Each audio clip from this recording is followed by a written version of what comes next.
क्या माननीय supreme court ने भारतीय मीडिया के कुछ ऐसे पत्रकारों का वो एपिसोड तो नहीं देख लिया जिसमें अरावली को दिल्ली की प्रदूषण का वजह बता दिया गया।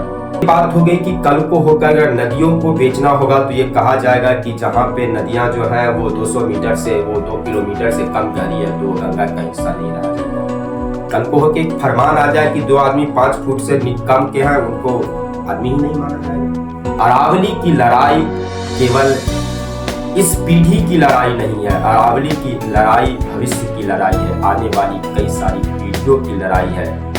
आज अगर हम अरावली को नहीं बचा पाएंगे तो आने वाली पीढ़ियां हमसे सवाल पूछेंगी, इतिहास हमारा मुंह चिढ़ाएगा।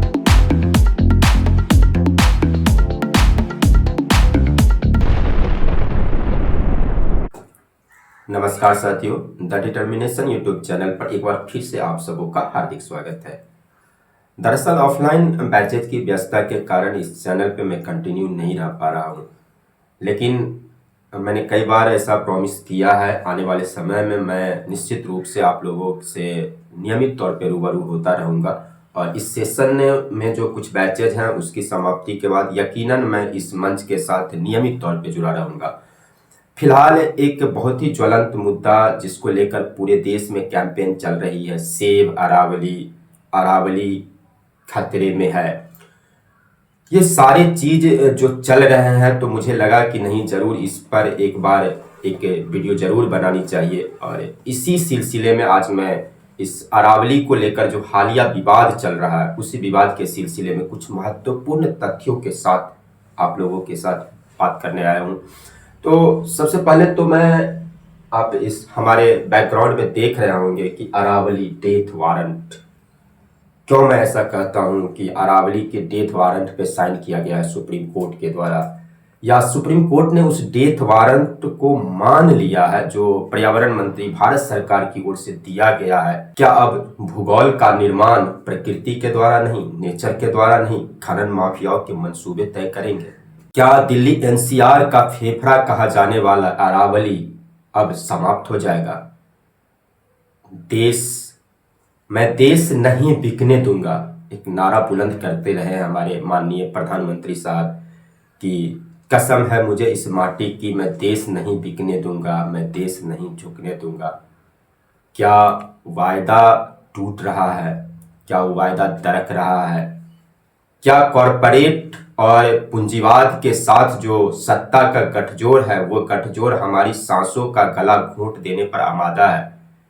सवाल बहुत संगीन है।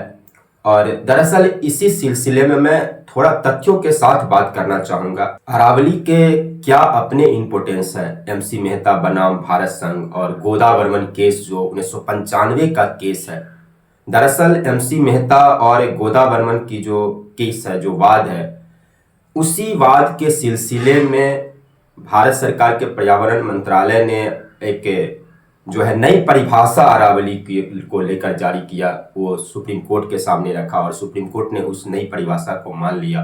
और उसके बाद से एक भूचाल सा मचा हुआ है। पर्यावरणविद जो भी हैं वो सभी सेव अरावली के कैंपेन को चला रहे हैं और बता रहे हैं कि इस फैसले को, अगर ये फैसले जिस मंसूबे के साथ किए गए हैं, उनके जो मंसूबे हैं खनन माफियाओं के हवाले अगर अरावली हो गए, जो कि पहले से ही लगभग 25% अरावली जो है खनन माफियाओं के द्वारा पहले से ही नष्ट किया जा चुका है।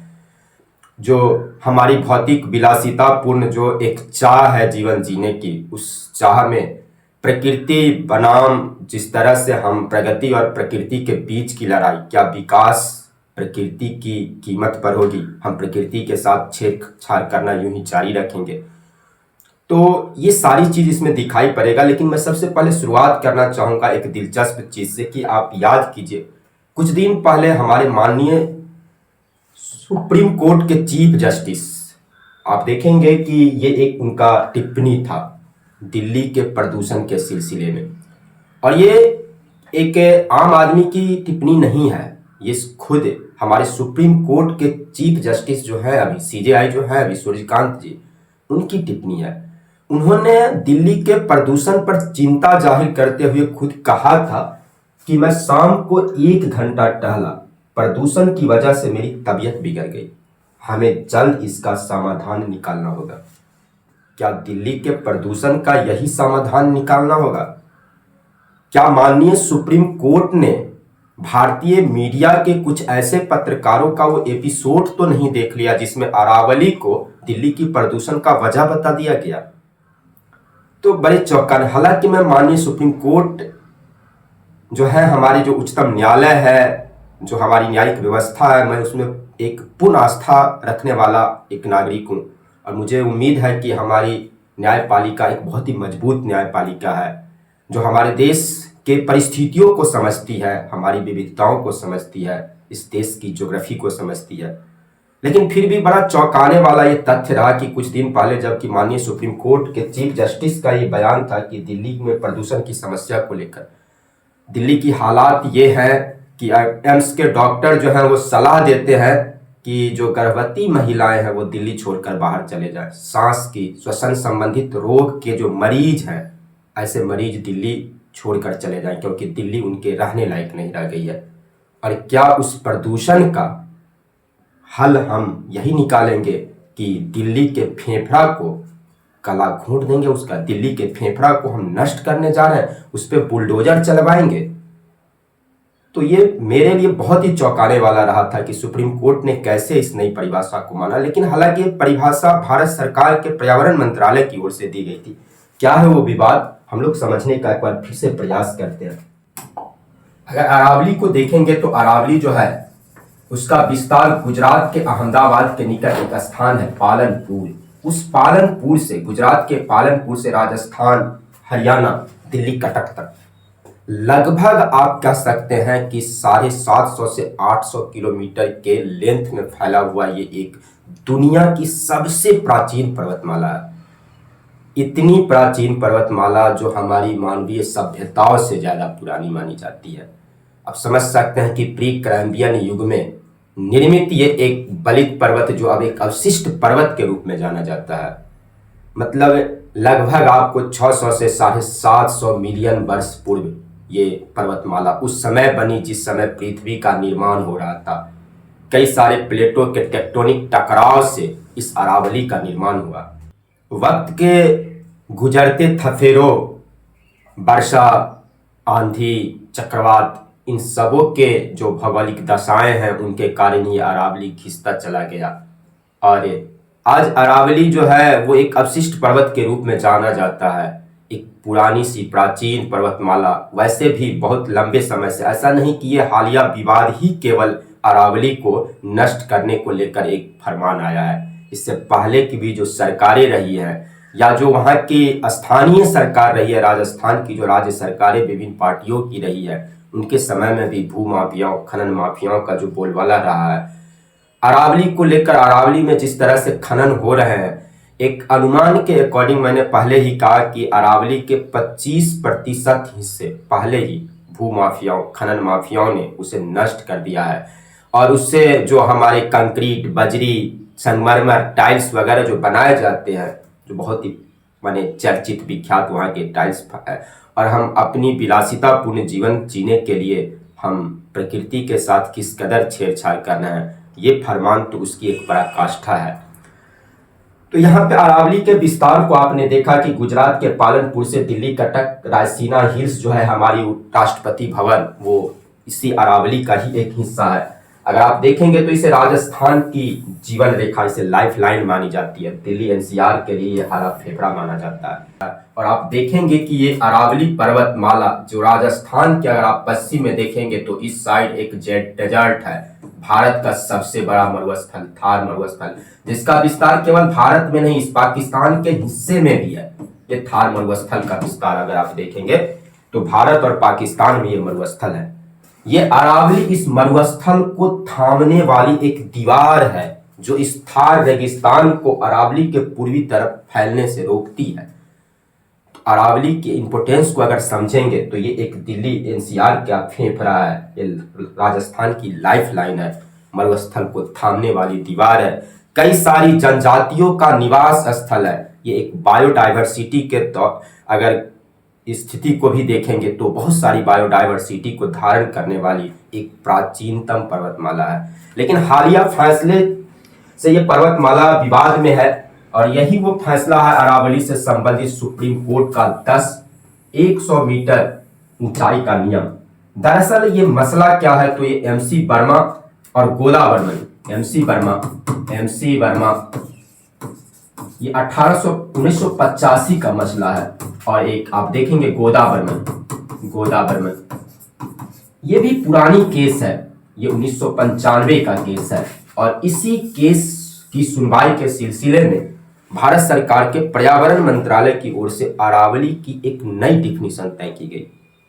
बड़ा चौंकाने वाला डिफिनीशन है, यानी खनन माफियाओं के मंसूबे से इस देश की ज्योग्राफी को परिभाषित करने वाली एक परिभाषा है। प्रकृति नहीं परिभाषित करेगी, खनन माफियाओं के मंसूबे परिभाषित करेंगे।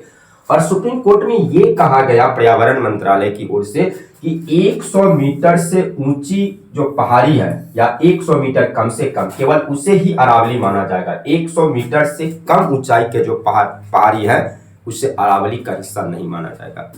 हालांकि उसमें एक ये चीज भी जोड़ा गया है कि अगर दो पर्वत चोटियों के बीच 500 मीटर से कम का दायरा है तो उसे अरावली श्रृंखला माना जाएगा। अगर 500 मीटर से ज्यादा का है तो वो अरावली का हिस्सा नहीं माना जाएगा।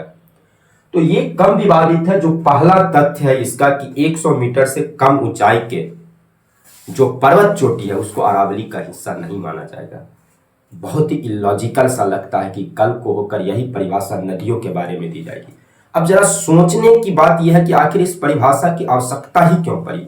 बार बार भारत सरकार के पर्यावरण मंत्रालय की ओर से ये सफाई दी जा रही है, जब से सेव अरावली के कैंपेन चल रहे हैं भारत सरकार की ओर से ये सफाई दी जा रही है, पर्यावरण मंत्रालय की ओर से ये सफाई दी जा रही है कि अरावली के हिस्से संरक्षित रहेंगे, वहां पे सभी तरह के खनन पर रोक लगाई जाएगी और अरावली को हम संरक्षित करेंगे। अब सवाल ये उठता है कि अगर अरावली को संरक्षित करने के प्लान पे सरकार काम कर रही है, एक पेड़ मां के नाम भारत सरकार की योजना है, फिर कई सारे पेड़ों को नष्ट करने की ये नई परिभाषा क्यों? अगर अरावली को संरक्षित करने के मंसूबे पे भारत सरकार काम कर रही है तो 90% हिस्से को अरावली से बाहर करने वाली इस परिभाषा की क्या आवश्यकता? और इस परिभाषा की आवश्यकता किसके लाभ के लिए? क्या खनन माफियाओं के हवाले अरावली को करने के लिए? क्या अरावली के 90% हिस्सों को अरावली से बाहर कर दिया जाए ताकि इसमें खनन इंफ्रास्ट्रक्चर, उद्योग, सड़कें, परिवहन की व्यवस्थाएं की जाए, यहां बड़े बड़े बिल्डर्सों को बिल्डिंग बनाने के लिए दे दिया जाए? क्या जरूरत थी इस नई परिभाषा की? तो विवाद तो होने लाजमी थे। तो इसी परिभाषा को अगर आप देखेंगे तो लगभग अरावली के 90% हिस्से जो है अगर उसकी ऊंचाई 100 मीटर से कम है, यानी इस परिभाषा के तहत वो अरावली के हिस्से नहीं रह जाएंगे, जहां पे खनन, निर्माण, ठीक ना, इंफ्रास्ट्रक्चर या अन्य विकास की गतिविधियों के लिए द्वार खुल सकते हैं और इसीलिए इसे अरावली की मृत्यु का वारंट माना जा रहा है। हालांकि सरकार की ओर से जो इस नई परिभाषा के पक्ष में तर्क दिया जा रहा है हम उसे भी देखने का प्रयास करेंगे। उन्होंने कहा कि अरावली जो है, ये परिभाषा जो है, नई परिभाषा जो है अरावली को संरक्षित करने का परिभाषा है और इस परिभाषा से क्या होगी कि एक समान मापदंड तय किए जाएंगे और ये मापदंड वैज्ञानिक और समावेशी है। भारत सरकार की ओर से ये कहा गया है कि इस नई परिभाषा से एक समान पर्वतों की परिभाषा आएगी विभिन्न राज्यों में। जैसे अभी अरावली के जो विस्तार है गुजरात में, राजस्थान में, हरियाणा में, दिल्ली में, तो दिल्ली एनसीआर में हालांकि उस पे खनन पर रोक है। तो सरकार की ओर से ये तर्क दिया जा रहा है कि अलग अलग राज्यों में अरावली का डिफिनीशन अलग अलग है, लेकिन ये एक समान परिभाषा अरावली पर लागू किया जाएगा, हरियाणा हो, चाहे राजस्थान हो, चाहे गुजरात हो, चाहे दिल्ली के क्षेत्र में, और इससे अरावली संरक्षित होगा। ये एक वैज्ञानिक और समावेशी परिभाषा है।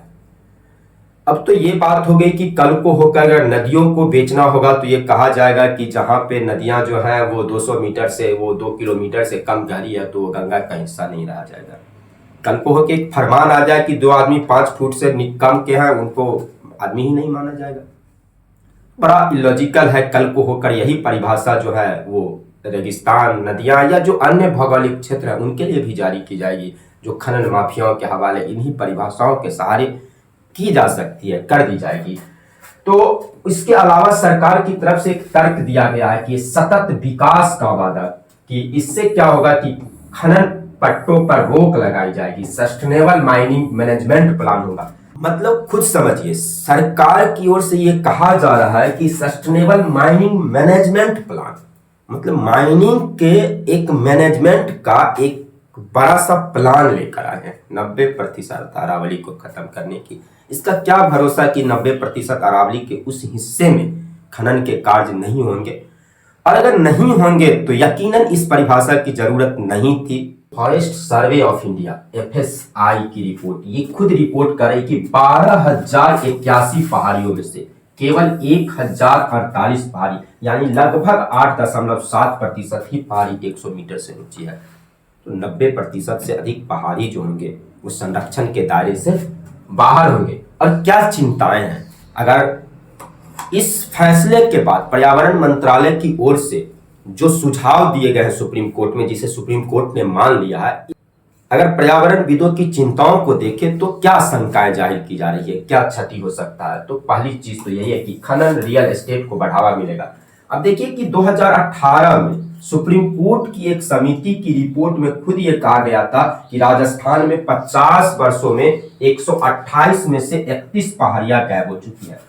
मैंने पहले ही कहा कि इस तरह के फैसले से अरावली को नष्ट करने की ये पहली कोशिश नहीं है, कोशिशें इससे पहले भी होती रही है और लगभग 25% अरावली नष्ट भी किए जा चुके हैं खनन माफियाओं के द्वारा। लेकिन ये परिभाषा चूंकि 90% अरावली को संरक्षण के दायरे से बाहर कर रहा है, तो भूचाल सा मचा हुआ है और स्वाभाविक भी है। अरावली, ये खुद सुप्रीम कोर्ट की समिति की रिपोर्ट है 2018 की कि 50 वर्षों में 128 में से 31 पहाड़ियां ही गायब हो गई है, जैसे वो इस धरती पे थी ही नहीं। खनन माफियाओं ने अपने बुलडोजर से उन प्रकृति के उस पर्वत चोटियों को, उन पर्वतमालाओं को जो है वो जमींदोज कर दिया है, उसे अपनी विलासिता के सामग्री की खोज में जो है वो समाप्त कर चुके हैं। और नई परिभाषा से जो है वो 90% अधिकांश हिस्सा जो है वो असंरक्षित हो जाएगी, जहां चूना पत्थर, संगमरमर, अवैध निर्माण के जो और खास करके गुड़गांव के क्षेत्र में फ्लैट्स जो बन रहे हैं उनको वैधता मिल जाएगी, ठीक ना। इससे सरकार का पूंजीवाद और कॉर्पोरेट के साथ जो गठजोड़, जो अक्सर विपक्ष के द्वारा इस गठजोड़ की बात की जाती रही है, उसको निश्चित रूप से बढ़ावा मिलेगा और खनन माफियाओं का रियल एस्टेट को इससे बढ़ावा मिलने की पहली आशंका है। दूसरी जो आशंका जाहिर की जा रही है कि मरुस्थलीकरण बढ़ेगा। आपने पहले ही देखा कि अरावली मरुस्थल को थामने वाली एक प्राचीन दीवार है जो थार मरुस्थल को फैलने से रोकती है। चूंकि हम सभी इस बात से परिचित हैं कि अगर अरावली पर्वतमाला की बात करेंगे तो अरावली जो है वो थार मरुस्थल को राजस्थान के पूर्वी भाग में फैलने से रोकती है। और अगर ये जो फैसला है, ये जो सुप्रीम कोर्ट ने जो स्वीकार किया है पर्यावरण मंत्रालय की नई परिभाषा को, और अगर पर्यावरण विदों की जो चिंताएं हैं वो माकूल सही साबित होती है कि अगर 90% अरावली नष्ट होते हैं खनन माफियाओं के द्वारा, तो इसका परिणाम क्या होगा? इसका परिणाम होगा कि हम थार डेजर्ट को फैलने से नहीं रोक पाएंगे। पूरी राजस्थान को हम मरुस्थल में तब्दील कर देना चाहते हैं। इतना ही नहीं, थार मरुस्थल का विस्तार राजस्थान, हरियाणा, दिल्ली तक की जो भूमि होगी आने वाले ये 5 वर्षों में नहीं, 100 वर्षों में, 200 वर्षों में, ठीक ना, आप देखेंगे कि दिल्ली NCR तक की भूमि जो होगी वो मरुस्थल में तब्दील हो जाएगी। वो लोगों के रहने लायक नहीं। दिल्ली जो कि प्रदूषण की समस्या से यूं ही त्रस्त है, और उस दिल्ली के फेफड़े को अगर समाप्त कर दिया जाएगा तो हमारी सांसें घुट जाएगी। हम बड़े बड़े बिल्डिंग्स तो जरूर बना लेंगे, लेकिन उस बड़े बिल्डिंग्स की बालकनी में खड़ा होने के बाद जब हमारी सांसों के लिए ऑक्सीजन ही नहीं मिलेगा तो इस विकास के क्या मायने अपने। आपको एक अहम दिलचस्प आंकड़े बता दें, क्योंकि सरकार की खुद FSI का रिपोर्ट है कि अरावली के क्षेत्र में लगभग 12 ऐसी बड़ी दरारें बन चुकी है जिससे धूल कण जो है वो दिल्ली की हवा में मिल रही है। पहले से ही दिल्ली में वो जो धूल कण वाले जो प्रदूषण है, रेगिस्तान से उठने वाली जो धूल कण है, जो हवाएं में जो धूल कण की मात्रा है, वो धूल कण जो है वो दिल्ली NCR तक धीरे धीरे पहुंच रही है। और अब इस नई परिभाषा से अगर अरावली को क्षति पहुंची तो पूरा का पूरा मतलब दिल्ली एनसीआर जो है वो धूल से अट जाएगा। पूरी की पूरी दिल्ली मनुष्य के रहने लायक भी वो नहीं रह जाएगी। इसके अलावा अगर हम देखेंगे तो अरावली कई सारी जैव विविधताओं को धारण करती है और यहाँ पे शुष्क पर्णपाती वन, घास के मैदान, वेटलैंड, यहाँ पे बहुत सारे जंगली जानवर जैसे तेंदुआ, भालू, नीलगाय, अनेक सरीसृप, 300 से अधिक प्रकार के अधिक प्रजातियों की प्रवासी पक्षियां, 100 से अधिक किस्म की तितलियां, शाही कई सारे जंगली वन्य जीव जो हैं यहाँ पर निवास करते हैं। तो अगर आप देखेंगे तो इन सभी जैव विविधताओं को भी हम प्रभावित करेंगे। हम अपनी विकास की इस नई परिभाषा, अपनी प्रगति की इस नई परिभाषा से इन सभी वन्य जीवों के आवास को भी मिटा डालेंगे, इस जैव विविधता को भी मिटा डालेंगे। और इतना ही नहीं, चूंकि अरावली राजस्थान की लाइफलाइन तो है ही, दिल्ली एनसीआर की ग्रीन फेफड़ा की तरह, अगर ये नष्ट होगा, जो कि हमने पहले कहा 12 दरारें खुल चुकी है, तो पूरा का पूरा दिल्ली रेगिस्तान में तब्दील होगा और ये गैस चैम्बर की तरफ बदल जाएगा। अगर आप देखेंगे तो सबसे बड़ी एक बात, अरावली भूजल को रिचार्ज करती है। अरावली को अगर देखेंगे, अरावली नष्ट होगा तो जल संकट उत्पन्न होगा, वाटर क्राइसिस की स्थिति ये होगी कि कई सारे शहर जहां पे पीने लायक पानी नहीं होगी, क्योंकि अरावली की जो पर्वतमाला है वो वर्षा जल को रोकती है। ये आपको एक प्राकृतिक रीढ़ मानी जाती है भूजल को बनाए रखने के लिए। ये मरुस्थलीकरण को ही केवल नहीं रोकता है, भूजल को रिचार्ज करता है और अरावली की पहाड़ियां वर्षा की बहाव को कम कर उसे भूमि में स्थिरीकृत कर देते हैं, जिससे आप देखेंगे कि वहां पर जो अलवर, जयपुर, अजमेर, उदयपुर, हरियाणा के दक्षिणी जिले, दिल्ली, इन क्षेत्रों में अगर आज भी भूजल उपलब्ध है तो उसका मेन कारण अरावली है। अगर आप देखेंगे बनास, बाणगंगा, साहिबी, लूनी, साबरमती जैसी नदियों में अगर जल का स्तर अभी बनी रहती है, हालांकि लूनी आप देखेंगे कि अंतःस्थली जो है वो नदी है वो गुजरात के कच्छ के रण में विलीन हो जाती है, लेकिन अगर इन नदियों में आप पानी बनी रहती है तो उसकी मुख्य वजह अरावली है। अगर अरावली ना हो तो ये नदियां सूख जाएगी, वाटर का लेवल जो है, भूजल का स्तर इतना नीचे चले जाएगा कि जल संकट उत्पन्न होगा, पेयजल के लिए हमें पानी नहीं मिलेगा। वहां की कुआं, वहां की बावरिया, आप देखिए वहां की कुएं या वहां की बावरिया, तालाब, झीलें, ये सभी मृत प्राय हो जाएगी, सभी सूख जाएगी। और अब आप खुद सोच सकते हैं, सहज अंदाजा लगा सकते हैं कि अगर इतनी सारी पर्यावरण संकट हमारे सामने है, प्रदूषण की समस्या हमारे सामने है, तो अरावली किस कदर हमारे लिए जीवन रेखा की तरह है। दुनिया की सबसे प्राचीन पर्वतमालाओं में से एक मानी जाने वाली इस अरावली को की ऊंचाई से हम उसकी महत्ता को नहीं माप सकते हैं। मुझे उम्मीद है कि सरकार, सुप्रीम कोर्ट इस बात को समझेंगे और निश्चित रूप से इस फैसले पे पुनर्विचार होना चाहिए, इस नई परिभाषा को वापस लेना चाहिए और आइए हम सभी मिलकर अपने भविष्य को संरक्षित करें। अरावली की लड़ाई केवल इस पीढ़ी की लड़ाई नहीं है, अरावली की लड़ाई भविष्य की लड़ाई है, आने वाली कई सारी पीढ़ियों की लड़ाई है।